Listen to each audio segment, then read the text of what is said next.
Welcome back to Coffee Meets Murder, guys. Hope you all had a well time since last week.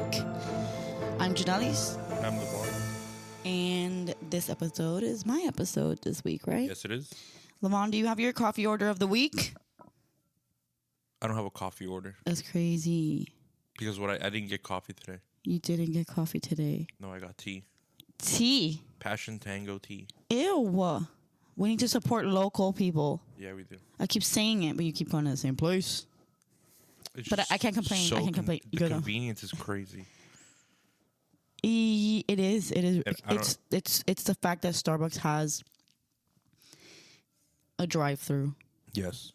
Because I can't recall right now if Dunkin' Donuts has one or not.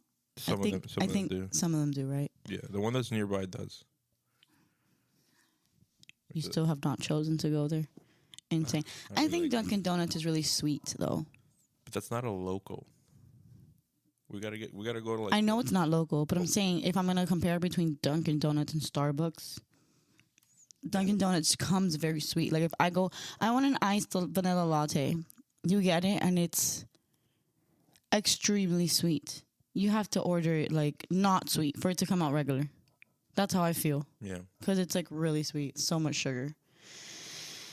Okay, well, while we have no coffee orders this week, I will say to please support your local coffee shops around the area. Yes. And it's actually very nice and very humbling when you go and you order and you sit down rather than drive through and keep going. Yeah. You know, we should always stop, relax, and take it day by day, you know?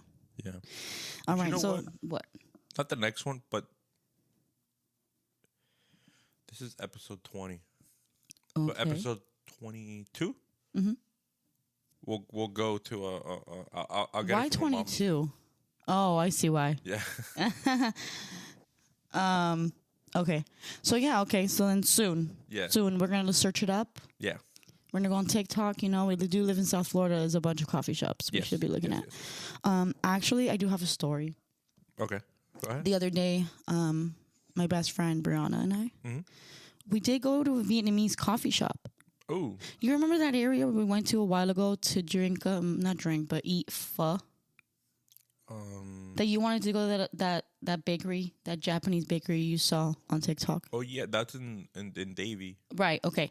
So in that, you know how that plaza, the shopping center, is like full of Asian markets and shops and things like that. There's a coffee shop that also sells food, but it's mainly known for their Vietnamese coffee. It comes in, like if you were getting boba, because they have boba too, but it comes in that kind of cup, sealed and everything. But you can get it like iced coffee, you know, there's different orders, you know, like a menu.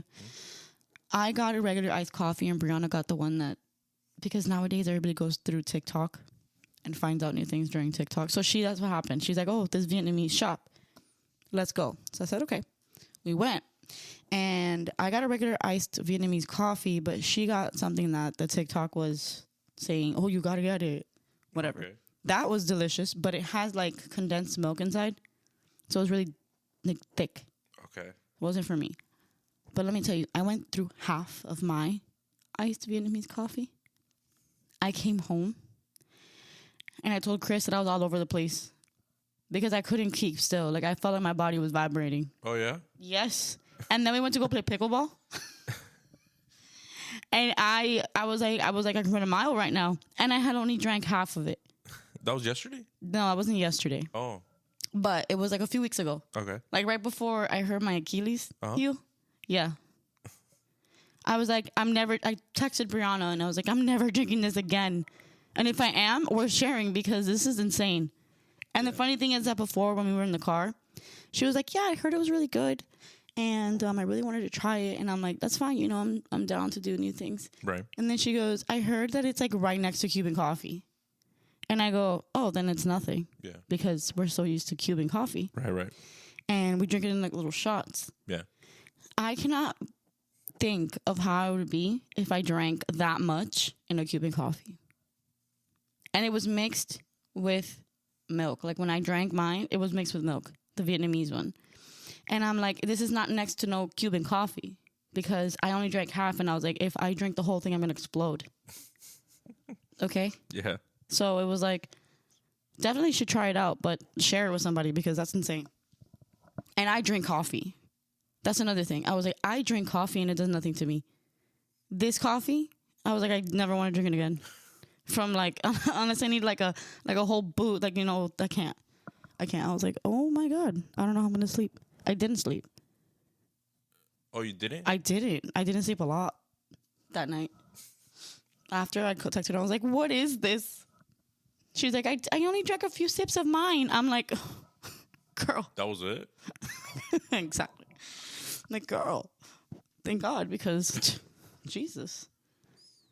Like, you should just save it, and then when you need to keep up with the baby, you just drink a few sips.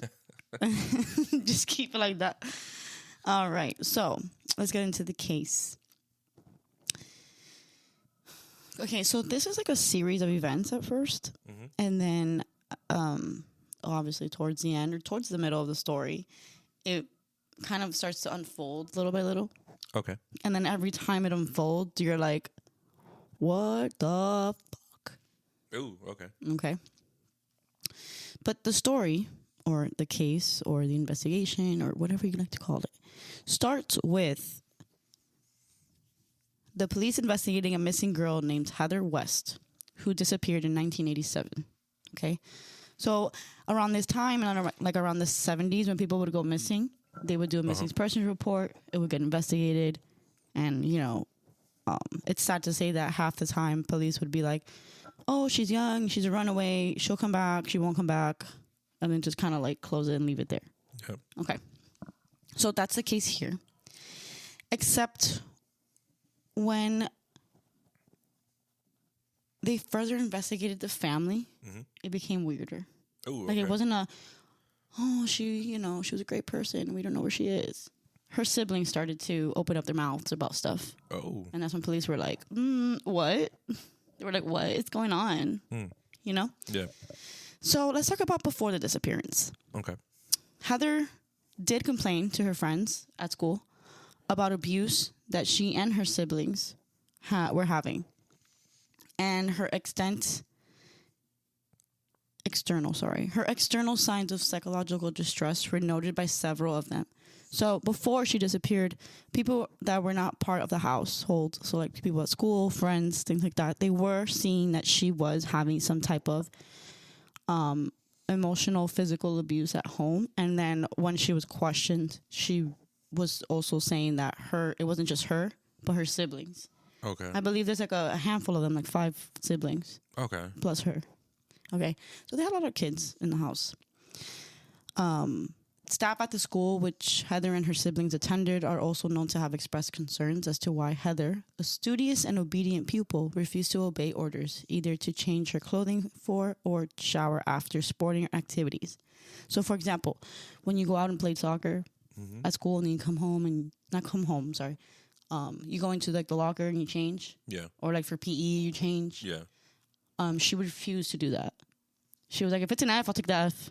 Oh. And they find it very weird that it was every single time. Yeah. Okay.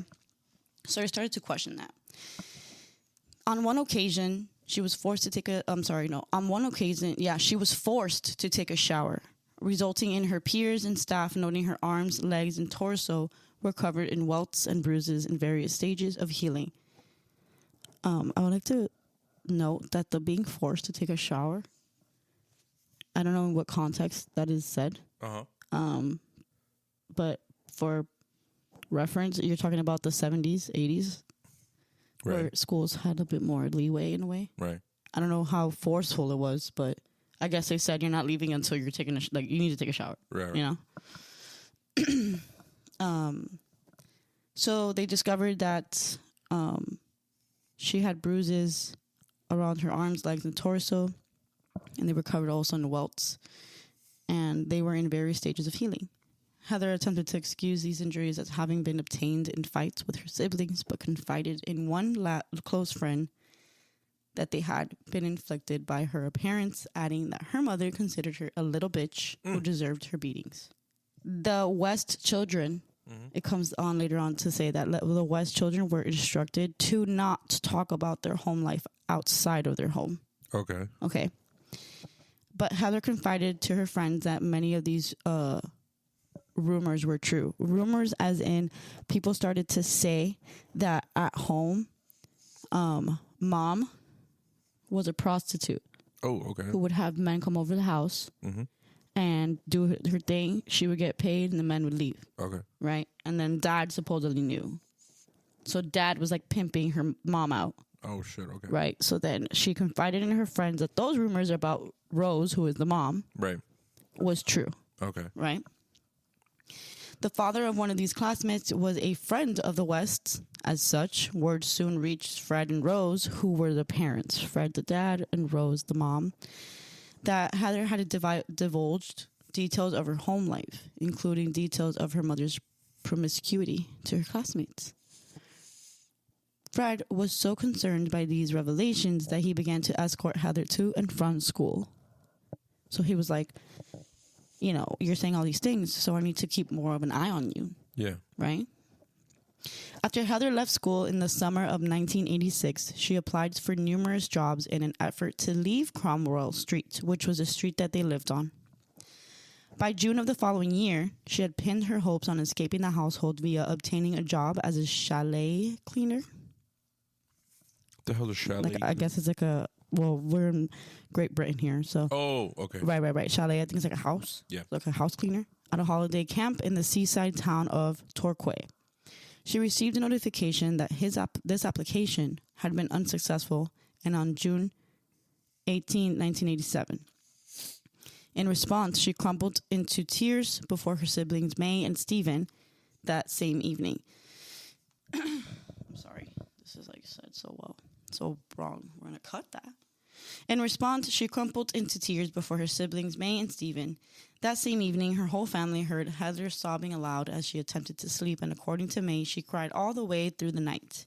The following morning, on the 19th of June, Heather was back to her usual, looking miserable, biting her nails, and sitting on the couch, bouncing back and forth as she sat as her siblings left the house to go to school. So this gives me the idea that she's trying to leave, and she's desperate. Right? And that's why she's so sad that she didn't get this job that would require her to be out of the house. Right. Okay. When Heather's siblings returned home from school, they were informed Heather had left to accept the job she had previously been refused in Torquay. Okay. This was a story that the Wests also relayed to other family members. However, Rose told an inquiring neighbor that she and Heather had a hell of a row and that Heather had to run away from home. Rose is the mom again. Yeah. Okay, so mom told all family members, hey, you know, she just took the job. Yeah, they called back and they said, hey, you know, we're just kidding. We didn't refuse you for the job. Right. And then she went. But she was telling neighbors that they had like a fight. And then from there, she ran away. Two stories. Mm-hmm. Later, to answer their children's questions about why Heather failed to contact or visit her siblings, the parents claimed that Heather had eloped with a lesbian lover. Now she's a lesbian.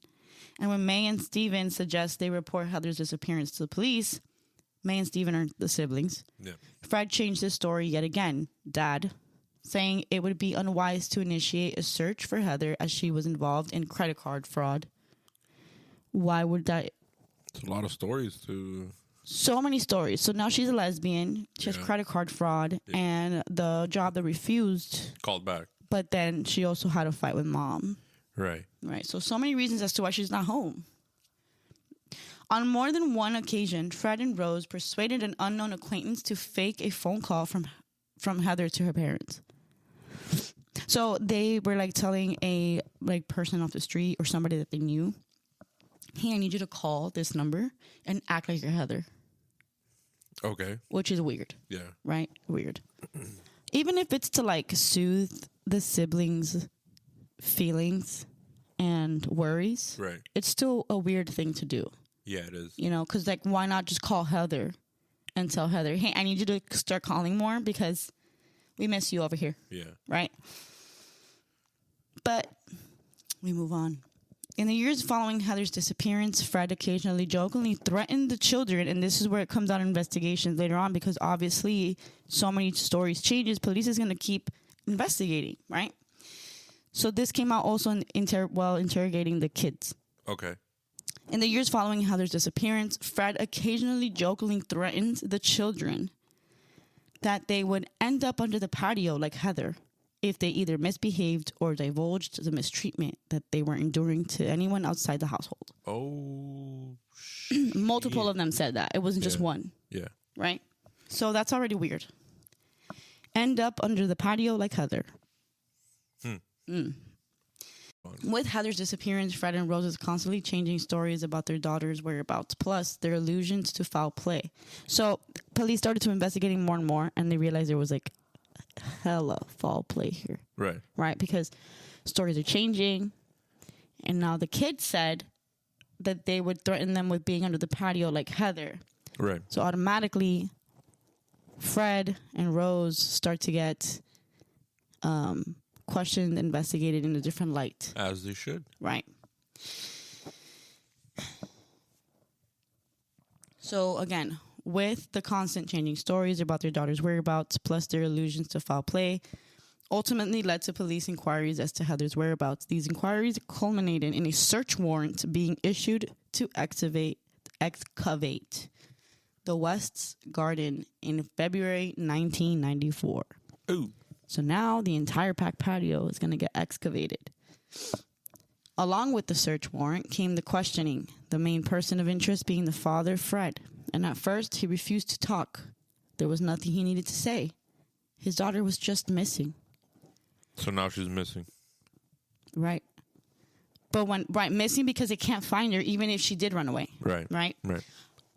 But when police started digging further, they found a human bone. Ooh. And as evidence mounted, Fred West began talking. There are countless police interviews on Fred alone. Uh-huh. And it was a very critical part in the investigation because if it wasn't for him, then what I'm about to start saying later on, it would have never been known. Oh. It would have never been known. Okay. So detectives used careful questioning techniques, gradually confronting him with forensic discoveries, right? So as they started to excavate, they started to find things. And they had to bring in multiple people into questioning. So, for example, you're talking about lawyers who had to be present. Detectives were the ones questioning, so obviously they had to be present. They needed psychologists, solicitors. He even had an appropriate adult. Okay. Right? I guess Europe is different. Yeah, so it was kind of weird. Yeah. The solicitor, I think it's like the lawyer that helps him. I guess. You know what I mean? Yeah. Or the lawyer that helps him talk, say things so it doesn't incriminate one and then the appropriate adult. When I saw a documentary and I started to read about it, it felt like a friend that they give you so that you can feel comfortable enough to start yapping. Okay, I right? get it, yeah. Because the problem is that he starts yapping, right? Let's say he can start yapping to the appropriate adult, and the appropriate adult goes, he said this. Yeah. You know? Or it's recorded. Yes. But all of these interviews and things were recorded. Yeah. Yes. You have no expectation of privacy. You don't. But they give you the illusion that you do. Yeah. Right? So here's the thing. The actual documentary, it's about 8 episodes, or it's limited series. On Netflix? Yes, it's on Netflix. Bro, I think I saw it. They have the actual recordings. And it is insane. Yeah. It's insane. Fred spoke in a disturbingly calm manner.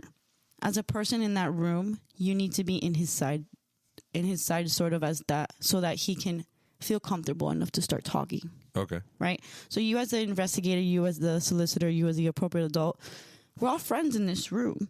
Right. And whenever you're comfortable enough, we just want to know what happened. Yeah. It's a story you got to tell. Yeah. And that's how they made him feel. Of course. Right? So at 11:15 that same morning that they started to excavate, Fred formally admitted to police that he had indeed killed his daughter. Oh! Albeit in an act of manslaughter. Oh!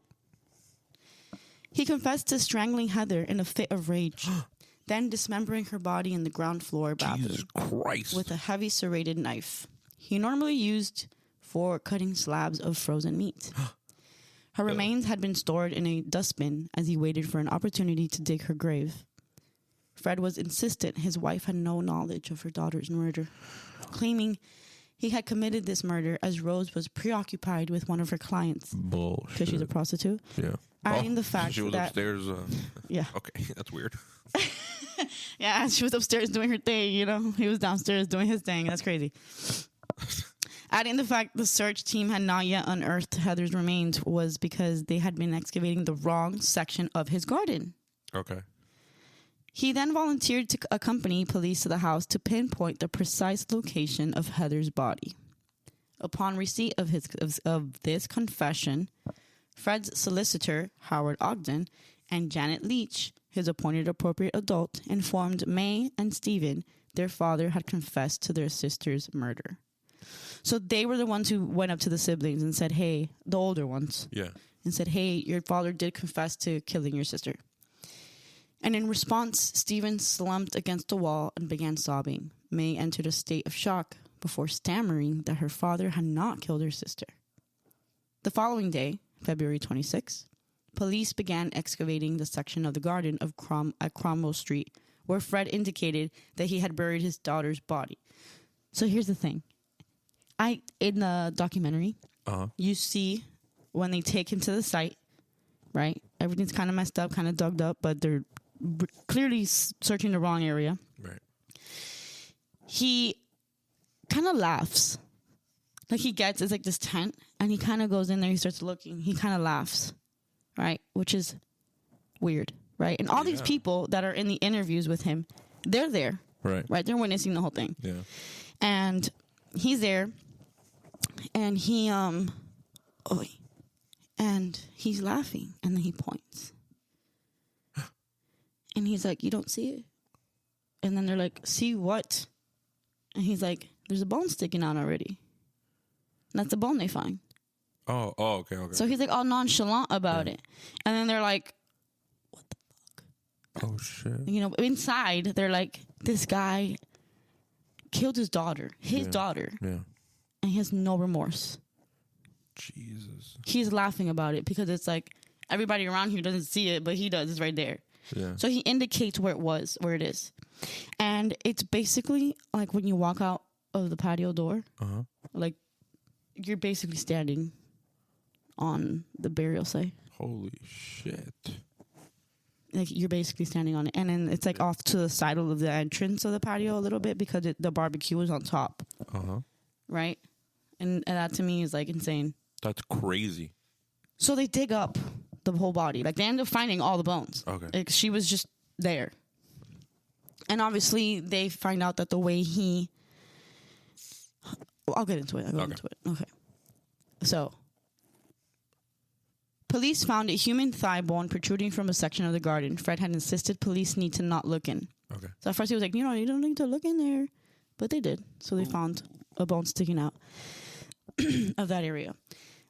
Excavating the section of the garden where Fred had indicated he had buried his daughter's body, investigators discovered a mass of jumbled human remains encased in the remnants of a bin bag and intertwined with 2 lengths of rope.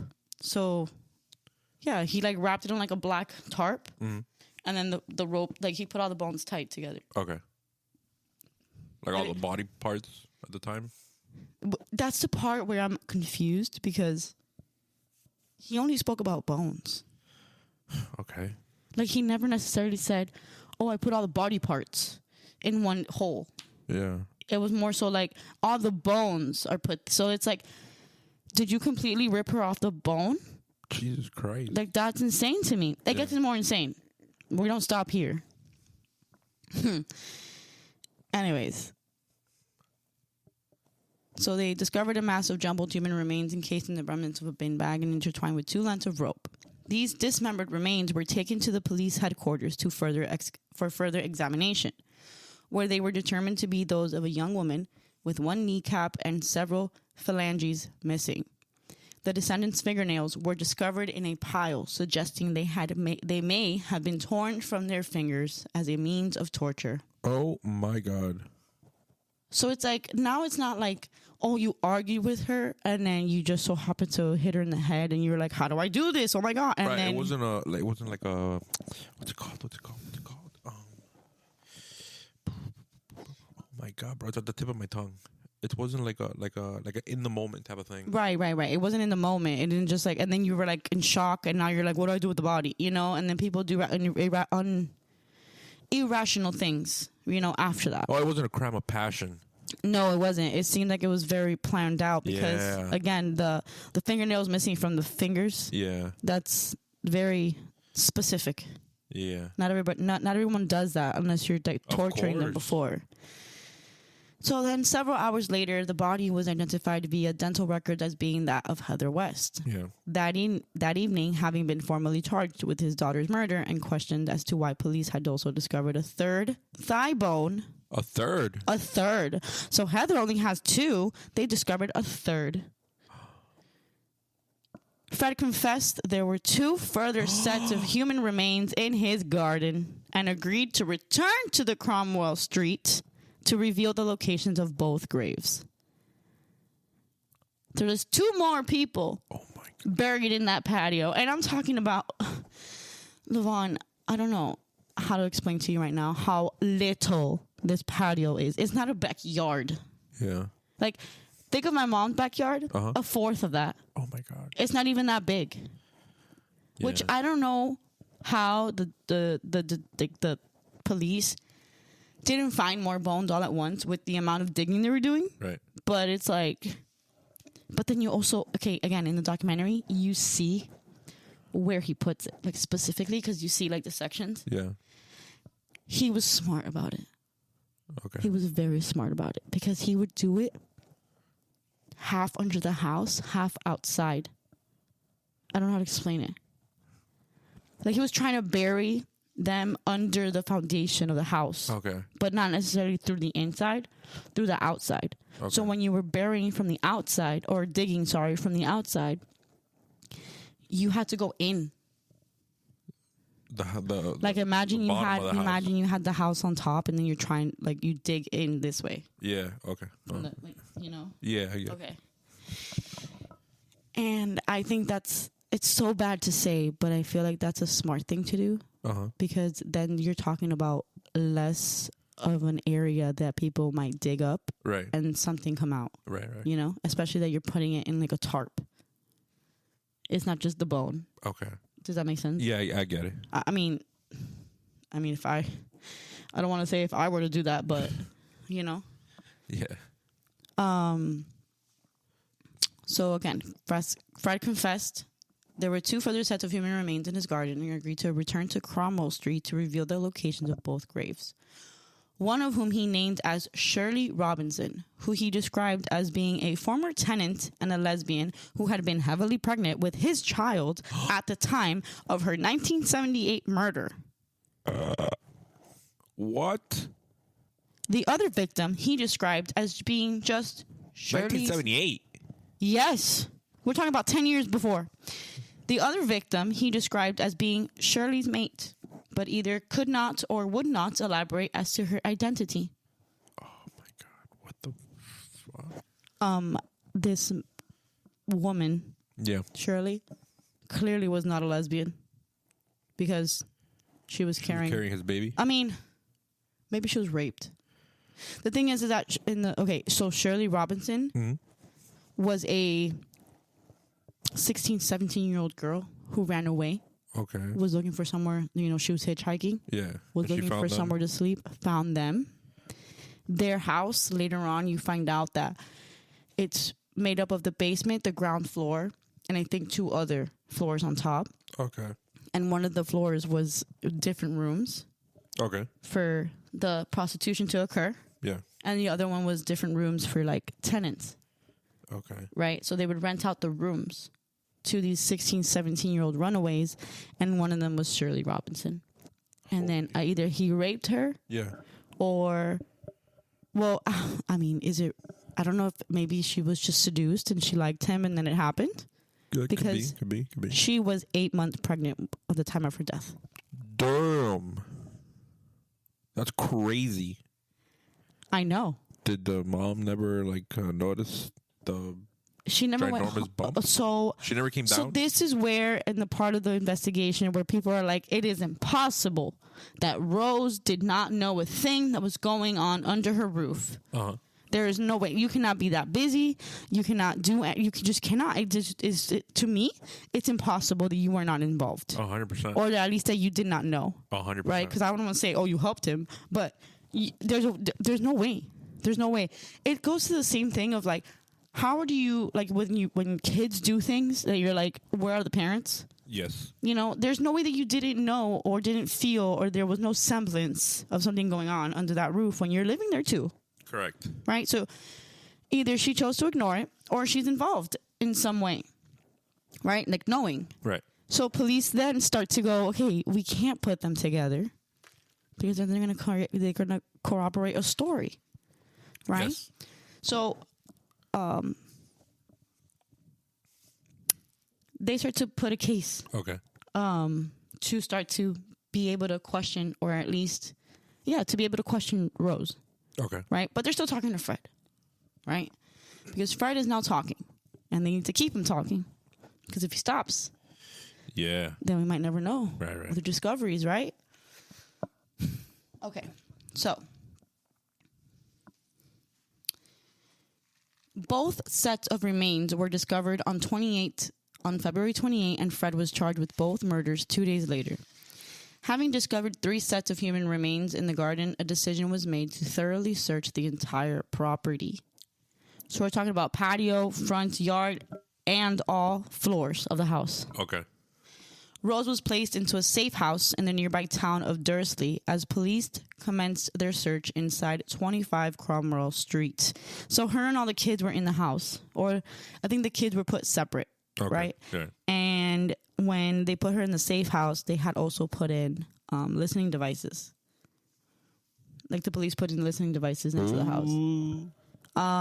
But as the investigation kept going, they did not get anything from those listening devices. Yeah. Although you do hear some recordings in the documentary, and they're kind of like, it feels like she's happy about it. It feels about like the death or the not the death. It feels like she's losing her mind. Oh, okay. Type stuff, you know? Okay, yeah. But then you don't know. Is she losing her mind because it's her husband and her life is crumbling? Or is she losing her mind because her husband is opening his mouth?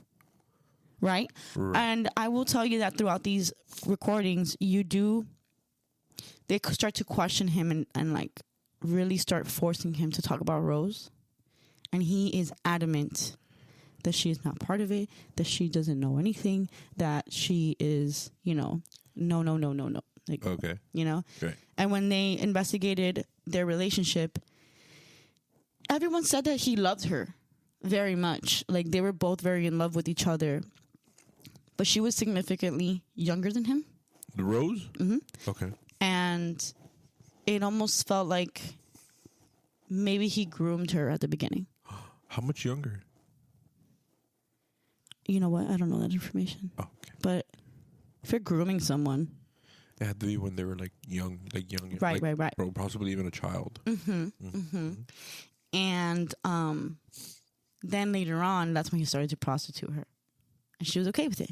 Oh, shit. Right? So their relationship is really weird to begin with. So when he's questioned about her, he's very like safe. Like, no, she has nothing to know. No, she doesn't know. No. Like Rose is out of the question in any of this. Okay. That I'm saying.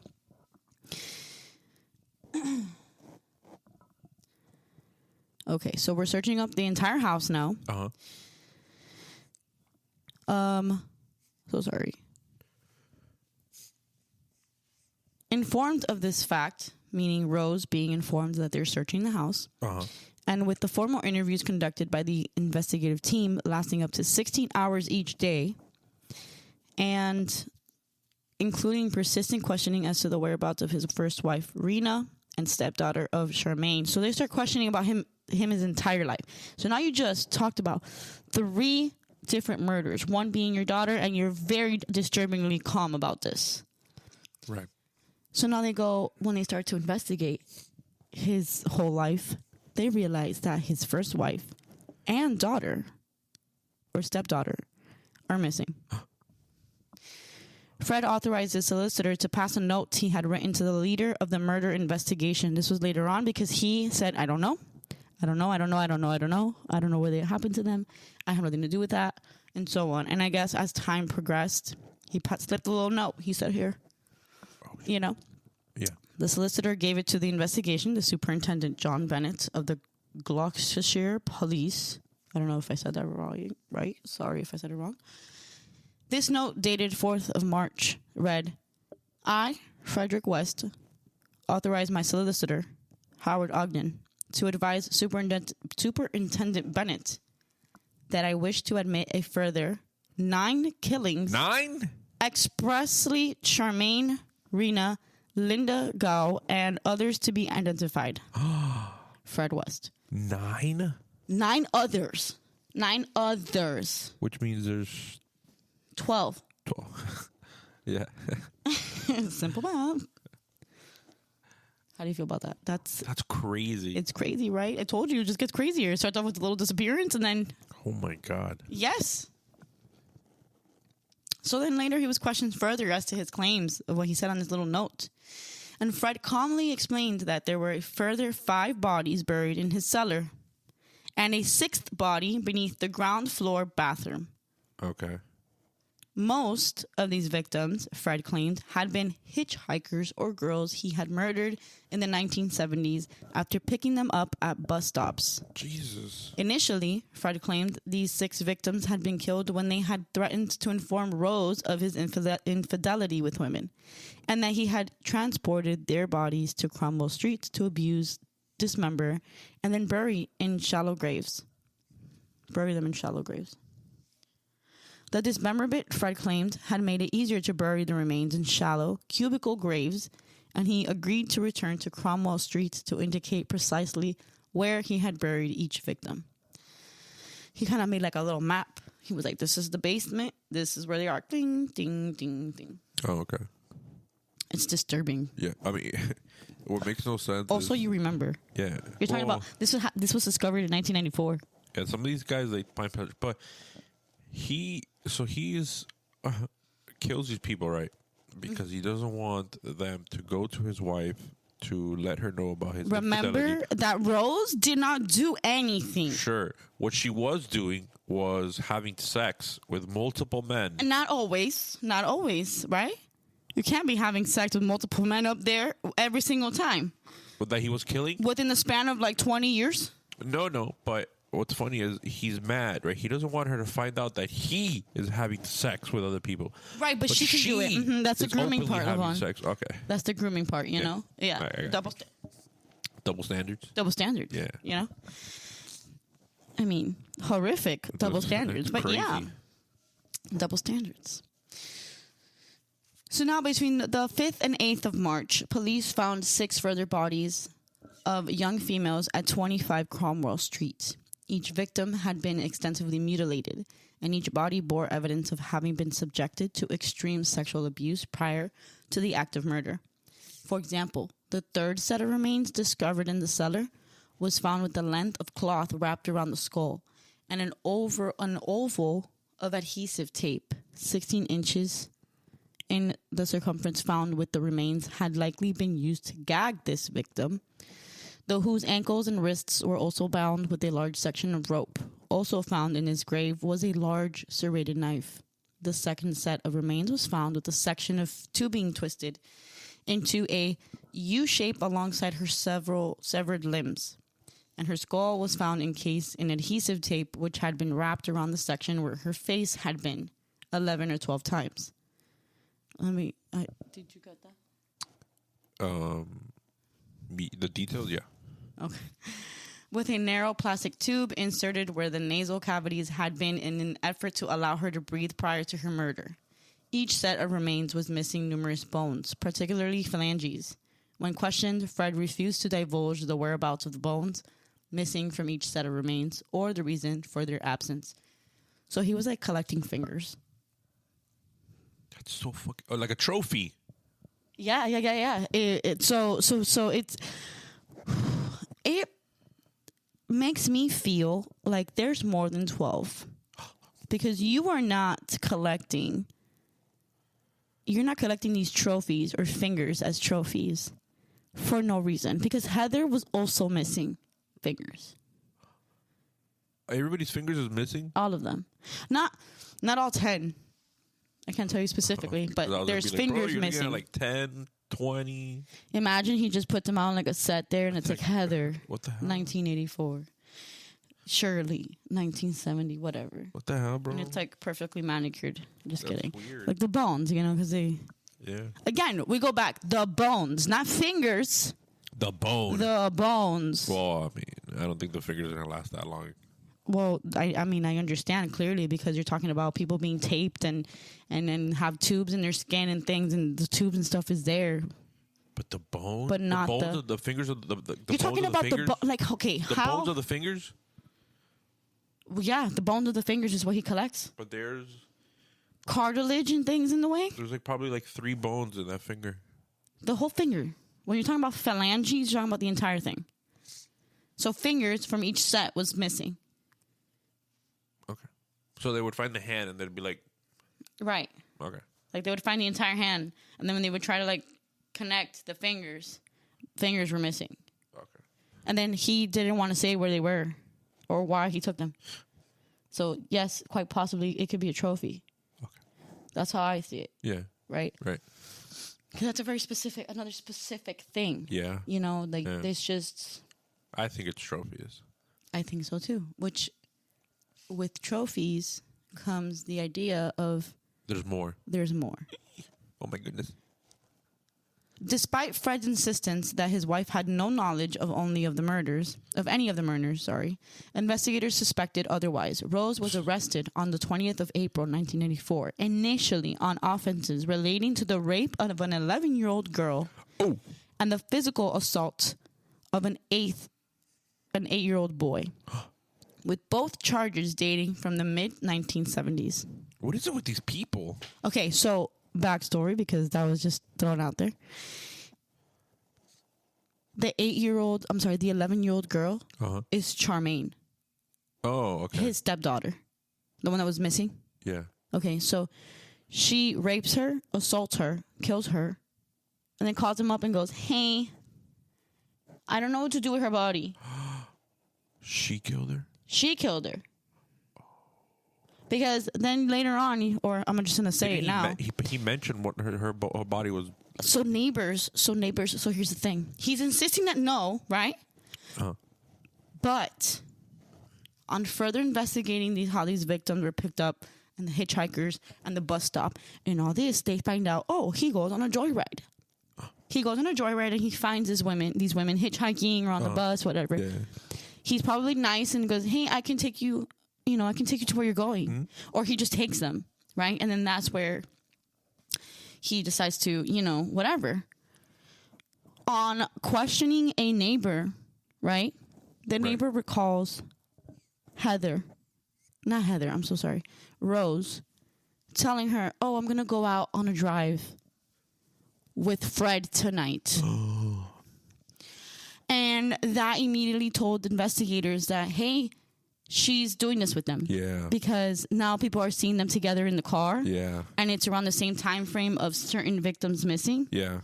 And there's just no way that you don't know. Oh, right? My God. And when she is charged now, they go to court. Okay. And when they go to court, it's the first time that they see each other. Right? We're talking about a month or two, and they really, really love each other. Right? Yeah, They're like, "Oh my God, I love you so much. Yeah. I can't live without you." Yeah. So he's ecstatic. He's ecstatic. He gets to see the love of his life. He needs to see if he's okay. Fuck the kids. Who cares? It's my wife. Yeah.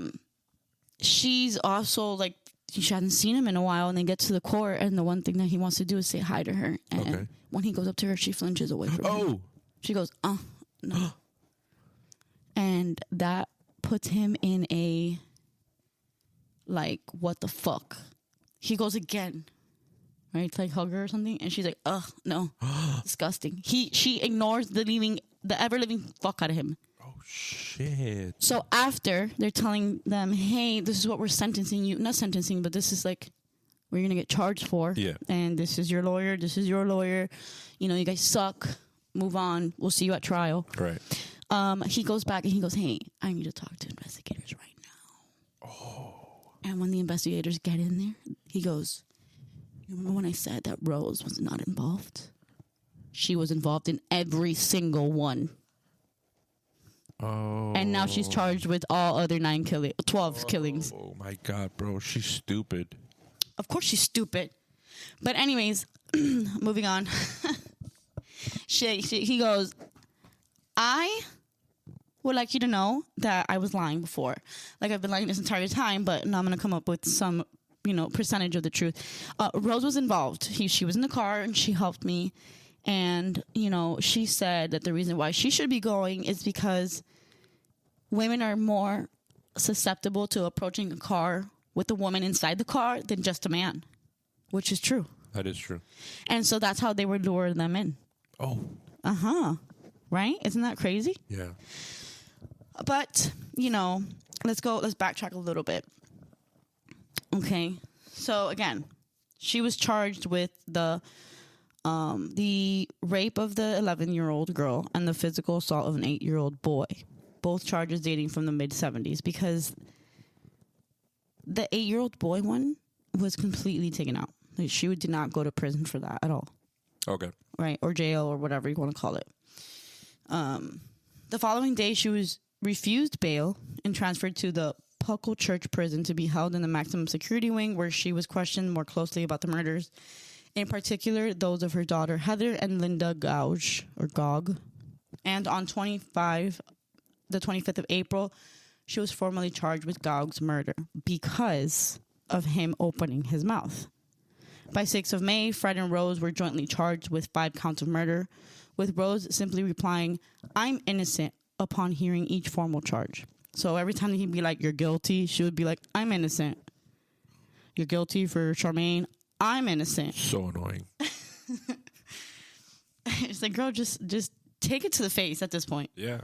He should have just told her, can you, shut the fuck up? This was a response that proved to be a theme throughout each of the 46 interviews investigators held with Rose prior to her trial. That's all she would answer. I'm innocent. Yeah. As well as the murders of the victims exhumed from Cromwell Street, Fred had confessed to the murders of his first wife and stepdaughter and to knowing the location of Anne McFall's remains, although he always denied killing her. Fred agreed to identify each burial location. He always denied killing his stepdaughter. He goes, "I never killed her." That's one where I will say, "I never killed her." And in the documentary, it is said that Fred was actually in jail. He was doing jail time during the death of his stepdaughter. And it was around the ending of his jail time that his wife called him and said, "Hey, I don't know what to do with your stepdaughter, and she's your stepdaughter, and because you killed the mom, I don't know what to do with her, and I don't want to deal with her." So she went away with her. And she left the body just lying around until Fred came out. And did something about it. Oh, my God. Because she's insane. Freaking psychopath. Okay, so Fred agreed to identify each burial location, and the remains were unearthed between the 10th of April and the 7th of June. He was then transferred to the Birmingham HM prison in Birmingham, where a strict suicide watch called for his cell to be checked every 15 minutes. Fred and Rose West were brought before a magistrate's court in Gloucester on the 30th of June in 1994. He was charged with 12 murders, and she with 9. And this was the first time the couple had seen each other since Fred's February arrest. Prior to hearing the formal charges against him, Fred leaned forward towards his wife. Fred leaned toward his wife and gently placed his hand upon her shoulder. In response, Rose, having ignored her husband's presence, visibly winced in discomfort. She was like, "Ugh, don't touch me." Again? Both were ordered held on remand. As police attempted to lead Fred from the hearing, he resisted their efforts, and again attempted to move towards Rose, who again winced and attempted to writhe away from his grasp. Jesus. That's when I was saying. Yeah. That she was like, "Ugh, don't touch me, don't touch me." Yeah, yeah. And he went crazy. Immediately after this court appearance, Fred was rearrested on suspicion of murdering Anne McFall, whose body had been found on the 7th of June, but had not been officially. And that's when he decided to say, "Yeah, I did kill her." You know. Yeah. Identified until this date, he was formally charged with McFall's murder on July 3rd, appearing in court the following morning. As he was held on remand at HM Prison, Birmingham, in the months following his arrest, Fred became increasingly depressed because Rose didn't love him. Here we go. This became worse after Rose's public rejection of him at Gloucester Magistrates Court on the 30th of June. Her refusal to reply to letters he sent her and reports leaked in the press in which she, Rose, had assumed the role of a grieving mother who had lost a daughter and stepdaughter to her husband, and in which she declared both her innocence of murder and her hatred of him. Fred pleaded with Stephen and Anna Marie, the only children to visit their father while on remand, to convey to Rose that he loved her, but Rose never acknowledged their overtures. In response, Fred withdrew his earlier confessions to having acted alone in the murders and accused his wife of almost total culpability in all the murders to which he had been charged, excluding that of Anne McFall, which he claimed had been committed by his first wife. The initially strict suicide watch having been relaxed, on the 1st of January, 1995, Fred West asphyxiated himself in his cell by wrapping an improvised rope he had constructed from a blanket and tags he had stolen from prison laundry bags around his neck, then binding this device to a door handle and a window catchment and sinking to his knees. At the bottom of the suicide note found in his cell was a drawing of a gravestone within which was written, "In loving memory, Fred West, Rose West, rest in peace, where no shadow falls. In perfect peace, he waits for Rose, his wife." I knew it. What? That he was going to kill himself. Oh, yeah. I mean, when you saw they were putting a suicide watch, immediately. I figured. At pre-trial proceedings in February, Rose pleaded not guilty to 10 charges of murder. The murder of Charmaine West having been added to the original 9 after Fred's suicide. So Fred, in the documentary, when Fred goes to show you where Charmaine is buried, you go back to the house. And he goes up to the side of the house. You know how the houses are next to each other like this. Yeah. He goes to the side of the house. He goes like this. He looks up. He goes down. He looks up again. He looks straight. He goes, "She's right here." And he points like vertically into the house. Like not the ground, but like right here. So they had to cut inside. She was in the wall? She was in the wall, but since the house is like a little elevated, it was still like buried, if you know what I mean. Yeah. But I guess since she's small, it was just like, Yeah. You know? Yeah. And I'm like, that is such a... Who thinks of doing that? That's crazy.